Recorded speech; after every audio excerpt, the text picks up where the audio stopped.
I've been having a wonderful season coaching women who are navigating between different worlds in my coaching program called Goat Walkers. And it's an opportunity for women who are in different spaces simultaneously, whether it's the ways in which they lead, both an agentic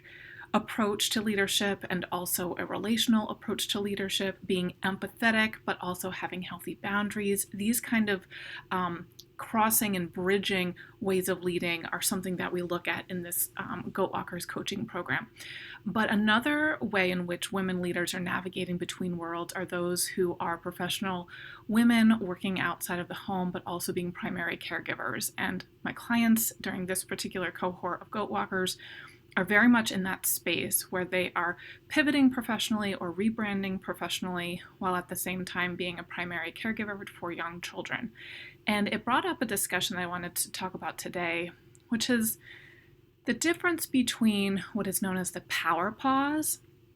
for women who intentionally, through their own decision making and timeline, decide to take a pause in their career in order to raise young children. So the power pause versus being pushed to leave, which are those women leaders who are experiencing a lot of unhealthy elements in their workplace settings and feel compelled out of necessity to leave a toxic workplace environment, thereby sort of falling back on an identity that they very much want to have, but were put into a full-time stay-at-home parent role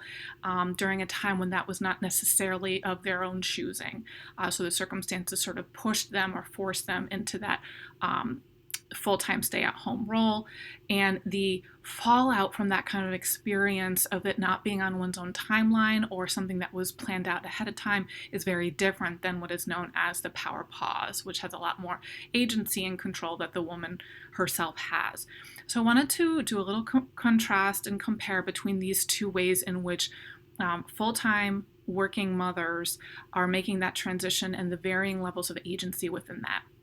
So the power pause, which is this wonderful term, is from a book that I've just actually introduced to this coaching group that I'm working with through Goat Walkers, and it's called The Power Pause, How to Plan a Career Break After Kids and Come Back Stronger Than Ever. And that's by wonderful author and entrepreneur Neha Rush. So I will have the link to that below in the description.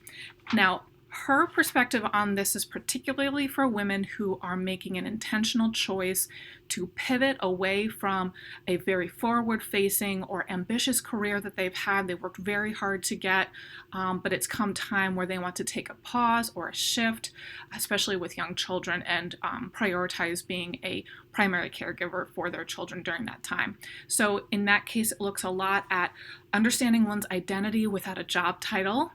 other than the important job title, of course, of being a mother, parent, or caretaker, but really transitioning one's identity from a place of one's outward professional identity toward one that's more focused in that domestic space and the transition that that takes for a woman leader. There are also discussions in this book on how to find meaning in this new role of being a full-time mother. Questions of, can I ever transition back to the career that I left, or priorities around perhaps a new career path moving forward when children are older. Questions of whether one is ready financially to make a transition like that, and the planning and timeline around it. So that's what that book covers, which is really important in terms of making that transition in a well planned out way that's aligned with one's values and priorities. But one thing that this book does not cover, which I do a lot in my coaching work and research, are looking at the women leaders that are leaving their positions of authority and leadership in careers that they have worked very hard to achieve, when they're leaving that in situations that are not on their own terms, whether one is experiencing executive derailment, one is experiencing bullying, targeting, or scapegoating, or one is experiencing harassment in the ways that the broad ways in which we understand that. And it's also an opportunity for people to distinguish between leaving a job on one's own terms or being pushed to leave. And I'll link some resources below on this dynamic of pushed to leave forces that in particular affect self-differentiated women leaders. So when we compare and contrast these, there is a real big difference. The power pause comes from a place of agency, where a woman leader is determining that this is the right time in her career to make a move like this. There are financial considerations, timing considerations, support network considerations, and also identity shifts that one is going through in making that shift toward being that primary caregiver at home. Whereas if you're in a pushed to leave scenario, there is so much fallout from that is not addressed specifically in this book, but is in my work and my coaching and research. So when you have the fallout from a push to leave situation where a woman leader has basically been forced in some ways to voluntarily resign because of the toxic dynamics. There's silencing. In some cases, there are non-disclosure agreements. There are severance agreements, and oftentimes severance denied for a lot of women who are leaving their positions in this way. So when a woman then goes into a primary caregiving role for her children, in this case, she is dealing with a lot of trauma recovery, recovering from toxic workplace environments, oftentimes chronic and ongoing psychological abuse, a lack of agency, a lack of voice, gaslighting,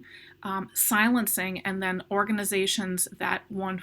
is left feeling in a place of betrayal, having needed to leave an organization that one no longer feels safe in. And of course, if you're following my work, I work predominantly with caregiving, empathetic women leaders in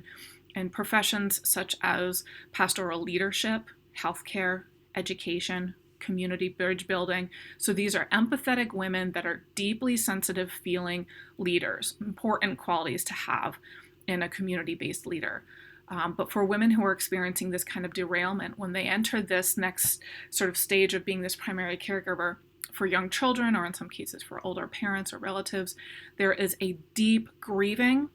and loss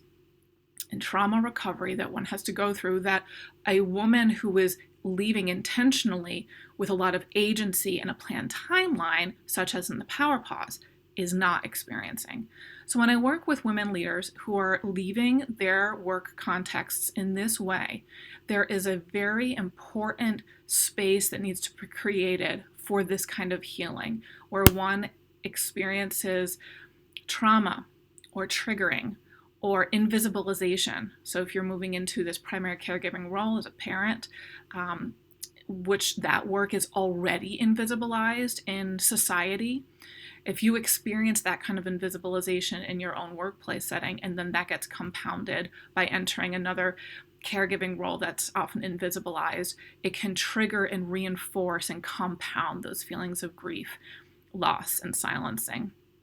So I encourage people to do a little more nuanced look at the difference between the power pause, in which a woman is intentionally and in a very calculated and positive way deciding when is the right time to make that career pause, versus those women leaders who are leaving their jobs and their professional settings because of systemic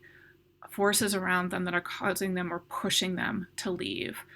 So a completely different situation in which one's agency is much more compromised. And the healing process for women in the push to leave category is really about reclaiming one's narrative of leaving that toxic environment and finding one's leadership strengths, voice, and agency in having made that decision and moving into a place of safety and really building a narrative of agency and autonomy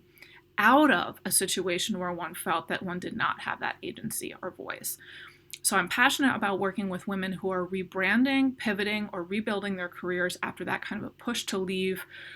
scenario, and also empowering women who are experiencing in this positive way, this power pause, turning what could be originally a push to leave scenario into the power pause category, where one has more agency, is the hope and the goal with my coaching work with empathetic and purpose-driven women.